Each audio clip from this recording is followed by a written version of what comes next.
Toledo ha sido juzgado, se ha probado toda la ruta del dinero de Odebrecht, Maiman, Toledo, en el Scotiabank de Costa Rica. La plata la bombea a Lima, se compra la casa de 4 millones, se compra la oficina de 1 millón, termina de pagar la hipoteca de su otra casa, se termina de pagar la plata de ¿cómo se llama? De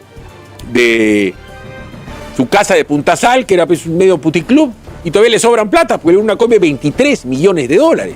En el programa de Philip Butters se plantea que las operaciones vinculadas a Odebrecht habrían seguido un recorrido financiero tan preciso que hoy permitiría reconstruir cada movimiento del dinero. Entre líneas, el mensaje sugiere que el verdadero escándalo no sería solo la condena de Alejandro Toledo, sino que el mecanismo utilizado para mover los fondos habría quedado expuesto. La sospecha que deja el análisis es que todavía podrían existir piezas del rompecabezas que no han salido completamente a la luz y que nuevas revelaciones podrían ampliar el alcance del caso. ¿Estamos viendo el final de esta historia o apenas el inicio de algo mucho más grande? Sin embargo, él aduce no solamente que es inocente, sino que se va a morir su suegra o que se ha muerto su suegra, cosa que hay que confirmar porque Toledo ha mentido varias veces, inclusive con la muerte de la mamá. Murió la señora Fehrenburg, qué pena, pero ellos tienen una hija, se llama Chantal. Eso es que no tiene nadie quien la entierre. O sea, están negando a su propia hija, que la hija se ocupe de la abuela, si es el caso. Pero a la señora Fehrenburg, que espero en paz descanse, estaba metida hasta el cuello en esta colada, porque el caso de Ecoteva era Elian Chantal Toledo lleva las iniciales de la offshore donde bombeaban dinero de la corrupción. Toledo adujo que la casa que compraba era de su suegra, que era porque ella había sido indemnizada por el holocausto judío, cosa que era mentira, que ella se había casado con un rico comerciante y que a la hora de la hora este comerciante de piedras preciosas la había hecho heredar y por eso se había comprado. ¡Mentira! Tal es así que ellos mismos ahora dicen que la señora ha muerto en la pobreza en un departamentito en Bruselas. Número 1, la gracia presidencial no va porque no se ha excedido en ningún momento el límite máximo de su juzgamiento. Él está juzgado y él está sentenciado. Punto. Su abogado, el doctor Carlos Torres Caro, ha presentado un documento donde pide a un juez que la ejecución de su sentencia se termine en un lugar que puede ser una clínica o su casa en la medida de que su edad es avanzada y está con una enfermedad terminal. Cosa que se tiene que evaluar en junta médica, dicho sea de paso. Hay que ser muy ingenuo a estas alturas de pensar a Toledo. Indultarlo para Keiko sería una estupidez, ¿no? Número 1, el tipo no ha devuelto lo que se ha robado, no ha pedido disculpas. ¿Y qué? Lo indultas, agarra un avión y se va feliz y contento a Tel Aviv con Elian Carp para gastarse toda la plata que se robó en la cara de todos los peruanos. Entonces yo lo primero que voy a decir, entonces Keiko también pretende robarme si está perdonando a un ladrón. Pero además, que Toledo ha sido especialmente cruel con el fujimorismo cuando se le preguntó en el año 2011, es decir, hace 15 años, sobre la salud de Fujimori y sobre el otorgamiento de un indulto. Toledo en su plena lucidez se expresó así de Fujimori y los requisitos que él le pediría a Fujimori si es que Fujimori espera ser indultado. Y fue absolutamente claro Toledo. Este tipo es un hiperladrón. Las interoceánicas le han costado al Perú 7.000 millones de dólares. ¿Han escuchado bien? 7.000 millones de dólares. Que no se debieron haber gastado. O sea, la cantidad de obras que se ha podido hacer con esta barbaridad de las interoceánicas son inmensas. Ahora es diferente. El señor Toledo tiene una sentencia que prueba que robó. Él, la esposa, la suegra y la hija. Chantal, la hija, vamos a decir, la hija oficial. Pero señores, Elian Carp el día de ayer, antes de ayer, ha sido el día domingo, en la mañana salió en RPP y le dijo ladrón a Keiko, ladrón a Fujimori, y en la noche cuando le entrevistó a Milagros Leiva, calculo que su producción Rolo, que raro, no le haya dicho que este señor dijo eso. Salvo que la entrevista haya sido antes de la mañana. Porque cómo es que la mujer insulta a Keiko, insulta al papá, en términos absolutamente claros, y en la noche el señor pide clemencia, derecho de gracia. Es un absurdo, pero esto dijo Elian Carp el día domingo en la mañana en RPP, frente a Fernando Vivas y a Carlos Villarreal, y espero gran parte del Perú consciente de que no puedes insultar en la mañana y pedir perdón en la noche. Digo nomás. A solo unos días del inicio del nuevo gobierno, una crítica de Philip Butters empieza a generar controversia. El periodista pone el foco en Keiko Fujimori y sostiene que, después de tantos años preparándose para llegar al poder, resulta llamativo que todavía existan cargos claves sin cubrir. Para Butters, este detalle abriría una pregunta mucho más grande sobre la capacidad de organización del nuevo ejecutivo. ¿Se trata de un simple retraso o del primer síntoma de un problema más profundo? Escuchemos el análisis completo. Keiko, ahora Keiko está saliendo de gira y está haciendo algunas cosas muy parecidas a lo que hacía su papá. Entonces, Keiko Fujimori ayer habló sobre la deportación de delincuentes, que debe tener una mecánica continua, no 2 o 3. Para eso hay que trabajar, debería trabajar, digo, la Cancillería, digo, el Ministerio del Interior, digo, el Ministerio de Justicia, para que masivamente tomemos a los venezolanos que vienen al Perú a no respetar las leyes, ¿no es cierto? Reyertas callejeras, peleas callejeras, por dar un ejemplo tontísimo, ¿no? Más fácil, brevete falso, no pagas impuestos, ¿no es cierto? Entonces, hay un montón de maneras de librarnos de gente de mal vivir. Reitera Keiko que las Fuerzas Armadas liderarán la seguridad. No sé cómo con Belaúnde y Llosa ahí, pero en fin, avancemos. Pero también le preguntaron lo que nosotros afirmamos antes de ayer y hoy. ¿Por qué no hay viceministro? Desde mi punto de vista, y no creo estar equivocado, Keiko se haya preparado para competir en las elecciones. Y lo ha hecho ahí, ¿no? Ahí, ¿no? Dando lo mejor de sí y con el factor Dyer ha ganado por 40.000 votos. Pero equipo de gobierno no tenía ni tiene. No, pero no le digas. Bueno, no le digan ustedes, pues. A 8 días de gobierno no tiene viceministro. 12 años de candidata, debe conocer, pero de memoria, un montón de gente capaz para prácticamente todos los ministerios. Entonces, la pregunta que hago, ¿estas 500 casas vas a dar un crédito hipotecario a esta gente? ¿Es un crédito hipotecario normal? ¿Es una promoción para estos 500 familias damnificadas? ¿Cuál es la figura? ¿Va a ser mi vivienda? ¿Va a ser techo propio? ¿Cómo es este tema? No, las figuras son que son viviendas de emergencia y se va a hacer por obra por impuesto. La Caja Huancayo es la financista, con 21.5 millones de soles, ¿no? Nosotros a cuenta de impuestos hacemos la obra. Ejecutamos las casas, ¿no? Que son las 540 casas, y luego se deduce de impuestos. Por eso se llama obra por impuestos. ¿No? Él no tiene ningún costo. Los beneficiarios no van a pagar un solo sol al Estado ni a Caja Huancayo. Ahora, dime una cosa. Las cajas, ejemplo Caja Huancayo, ¿están facultadas para dar créditos hipotecarios normales como dan otros bancos, otras entidades financieras? Si hay alguien que tiene un código SNIP de un desarrollo inmobiliario, la empresa X, Y o Z, ¿le puede tocar la puerta a Caja Huancayo para que Caja Huancayo financie eso? Las cajas, ¿no? En general, de todo el sistema tienen todos los productos. O sea, igual que todos los bancos, tenemos créditos hipotecarios, créditos de consumo, ¿no? Una variedad de productos. Y en el tema hipotecario, nosotros trabajamos muy cerca del Fondo Vivienda, ¿no? Caja Huancayo, te puedo decir con privilegio, es la caja que más créditos ha colocado el Fondo Vivienda. Hemos sido premiados varias veces, ¿no? Entonces impulsamos proyectos inmobiliarios de techo propio, Mi Casa y una serie de programas que tiene el Fondo Vivienda desde hace 10 años atrás. Tenemos proyectos en todo el Perú. Entonces hemos financiado hasta el momento más de, calculo, por lo alrededor de 100.000 casas que financió Caja Huancayo a través del Fondo Vivienda. Mientras miles de familias intentan recuperarse del terremoto, ahora surge otra preocupación que podría golpear aún más fuerte: las deudas. Philip Butters pone el foco en quienes perdieron sus casas, sus negocios o sus ingresos y plantea una pregunta que muchos ya se están haciendo.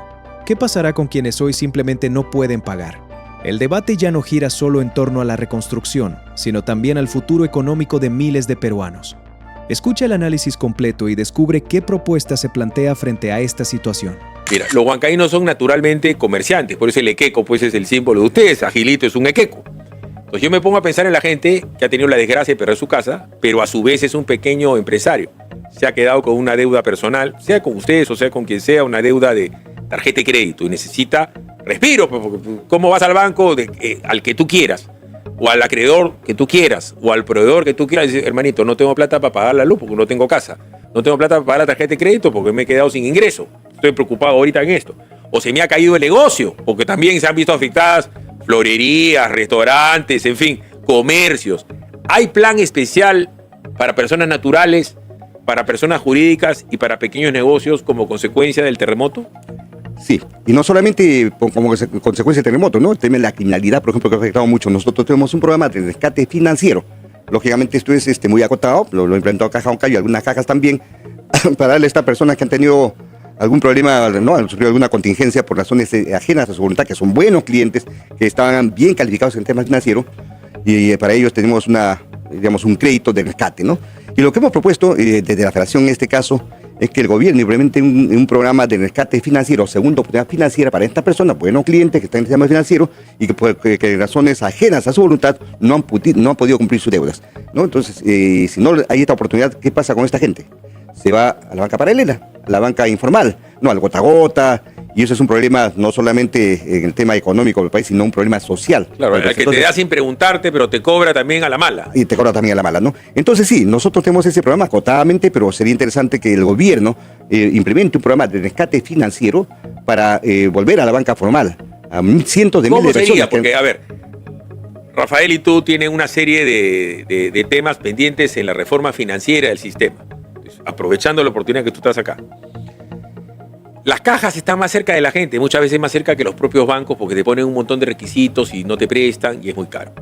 Se habla hace años de rescate financiero, pero no hay un crédito masivo para la gente. Por eso es que existe el gota a gota. O tú me dices que el gobierno tiene que hacer específicamente qué tiene que hacer con ustedes, porque tú eres presidente de la Federación de Cajas, para que haya más crédito formal y la gente deje el gota a gota. Bueno, estamos hablando más o menos de unas 2 millones de personas, 2 millones de personas que han salido del sistema financiero por temas ajenos a su voluntad. A ver, para no ir muy lejos, el 7 de diciembre del año 2022, con el famoso golpe del señor Castillo, ¿no? El país se paralizó por casi 6 meses, todo el sur del país, la gente dejó pagar de sus obligaciones, luego ha venido, primero antes de esto el tema de la pandemia, y hay muchas personas que están fuera del sistema financiero y hoy día son presas del gota a gota. Entonces, ¿qué se requiere? Se necesita que haya un fondo, no para rescatar a estas personas, darles y volverlos al tema financiero, una segunda oportunidad financiera, pero que no significa regalar la plata. Lo que hay que hacer, ¿no?, con esas deudas que existen es simplemente una reprogramación de esas deudas, darle un capital, ¿no?, un capital de rescate a estas personas para que puedan volver a reactivar sus actividades económicas, sus pequeños negocios, ¿no?, y de esta forma puedan primero ¿no?, reactivarse y luego, al final de todo el periodo de crédito, lo que se llama la cuota balón, pagar solamente el capital de la cuota o el crédito que tengan pendiente, que no pudieron pagar. Explícale, por favor, a la gente la cuota balón, la más gorda al final, ¿no? La más gorda, es patear la deuda que no se puede pagar, ¿no?